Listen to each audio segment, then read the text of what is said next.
Direction la mer, Odessa, qui reste un objectif principal depuis le début de ce conflit pour les Russes, un objectif même stratégique. Un port, un accès à la mer Noire, vital d'ailleurs, on en parlera là aussi pour l'exportation des céréales à travers le monde. Un port aujourd'hui miné, fermé, mais qui va pouvoir compter, Sylvia Micone, sur un nouveau système.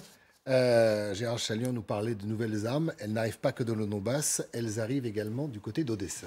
Effectivement, le Danemark, en tout cas, s'est engagé à fournir des missiles Harpoon à l'Ukraine. Cela lui permettrait de contrer le blocus qui est imposé dans le port d'Odessa par les Russes. Alors, quelle différence avec ce missile Harpoon? Eh bien, c'est un système lance-missile anti-navire, un des systèmes les plus sophistiqués. On le retrouve dans toutes les marines occidentales. En général, il est embarqué à bord de navires ou de sous-marins, mais le Danemark est le seul pays à disposer d'une version modifiée de ce lance-missile. Il peut être installé sur un camion pour devenir en quelque sorte une batterie de défense côtière. L'Ukraine n'a plus de flotte opérationnelle. Voilà ce que nous explique un capitaine ukrainien au Monde. Le pays compte trop peu de missiles Neptune pour neutraliser les 30 vaisseaux de combat russes capables de tirer des missiles. Compte tenu de ces informations, le choix des Alliés s'est porté sur ce missile Harpoon. Souvenez-vous, les missiles Neptune, ce sont ceux qui ont détruit le croiseur Moskva. C'est Boeing qui construit le Harpoon. Il vole à basse altitude pour éviter les radars. Il peut toucher une cible en mer ou sur terre sur un rayon pouvant aller de 125 à 300 km. Et le Harpoon, ça change tout pour les Ukrainiens. C'est surtout cette portée qui change tout. Ça signifie en tout cas que Sébastopol en Crimée serait potentiellement à portée de tir. Ça change effectivement beaucoup de choses sur le terrain. L'enjeu est de taille, c'est éviter une famine mondiale. On le rappelle, il y a des millions de tonnes de nourriture qui sont bloquées dans les ports et selon les Nations Unies, il faut que ces ports soient opérationnels dans les 60 jours pour éviter une crise mondiale. Ces missiles en tout cas sont une partie du scénario pour contourner ce blocus avec l'objectif, c'est de pousser les navires russes à s'éloigner des côtes pour rouvrir des couloirs de commerce et cette très longue portée de missiles. Juste le fait que les Ukrainiens les possèdent pourrait pousser la Russie à interrompre son blocus pour préserver ses unités, surtout après la perte du Moskva. Merci beaucoup Sylvia pour toutes ces précisions. On parlera du volet économique, enfin plutôt humanitaire avec ces céréales qui ne parviennent pas dans le reste du monde. Mais avant, une petite question à nouveau. Des armes, à nouveau des armes techniques, facilement exploitables, employables. On est dans le bon créneau.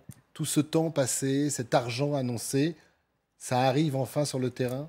Oui, ça arrive sur le terrain. Non seulement il arrive sur le terrain, mais enfin, aux États-Unis, on commence à trouver que ça coûte cher.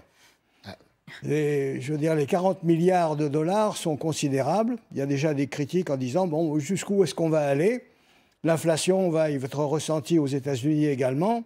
C'est-à-dire que ça pose le problème de combien de temps on va continuer à aider avec ce rythme-là l'Ukraine. Est-ce qu'il va y avoir une bataille décisive?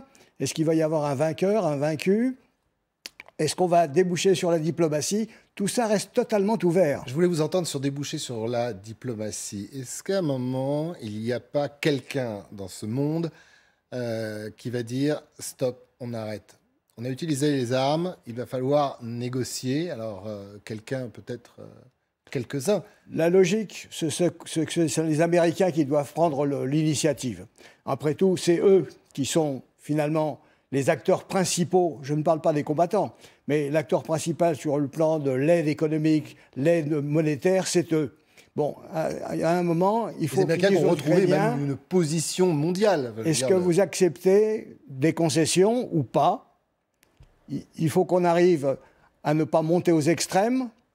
On a besoin également d'une solution. Bon, c'était aux Américains, ça revient. Alors évidemment, au début, ils ont dit on ne peut pas supporter, et c'est M. Biden qui l'a dit, que ce monsieur, faisant référence à Poutine, reste au pouvoir. Bon, là-dessus, il va falloir qu'il revienne un peu en arrière. Il ne s'agit peut-être pas de liquider du pouvoir M. Poutine. Il va falloir négocier avec lui à un moment quelconque, à moins de pousser l'autre aux extrêmes, ce qui n'est pas le but de l'affaire.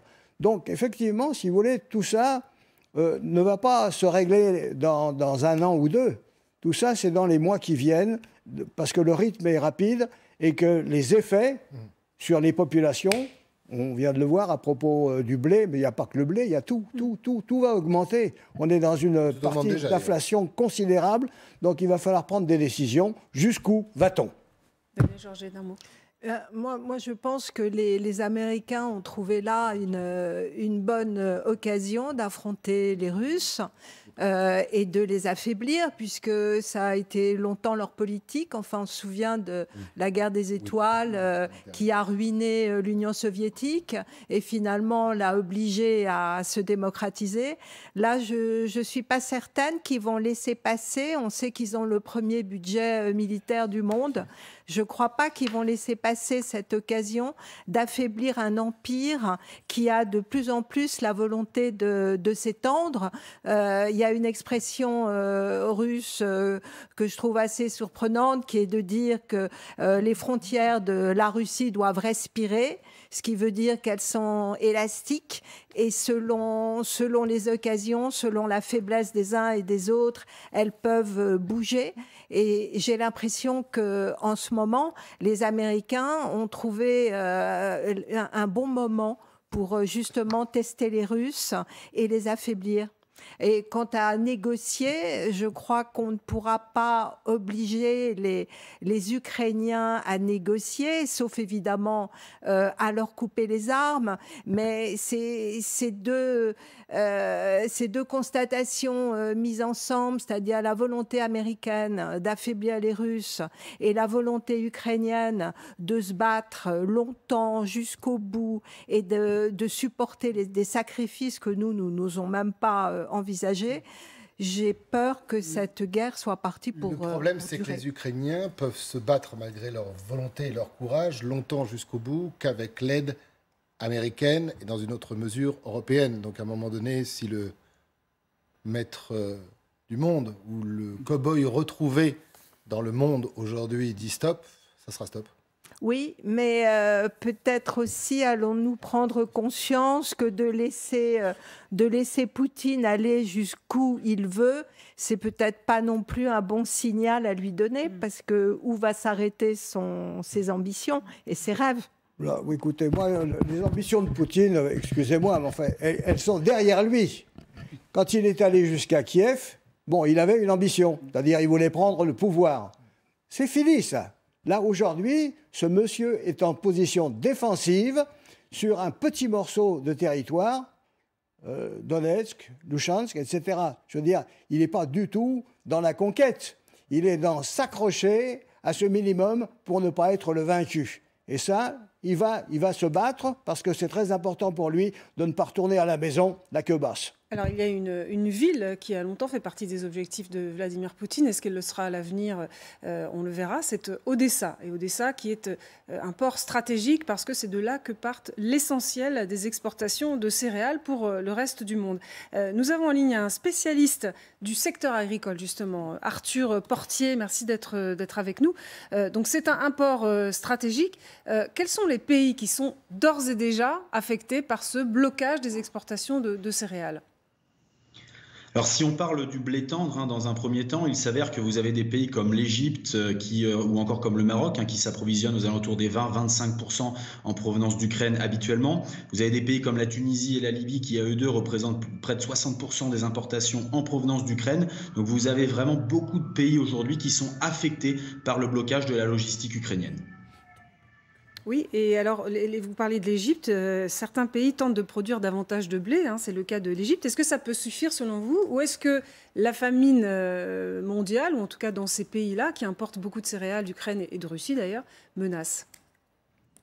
Alors non, les troubles sociaux menacent énormément pour la simple et bonne raison que lorsque l'on prend un rythme classique d'export tout grain confondu de la part de l'Ukraine, on est aux alentours des 5 à 6 millions de tonnes par mois habituellement. Et là, à ce jour, on essaye de bricoler avec 1,5 million de tonnes d'export tout grain par jour. Donc vous voyez la différence, c'est extrêmement important.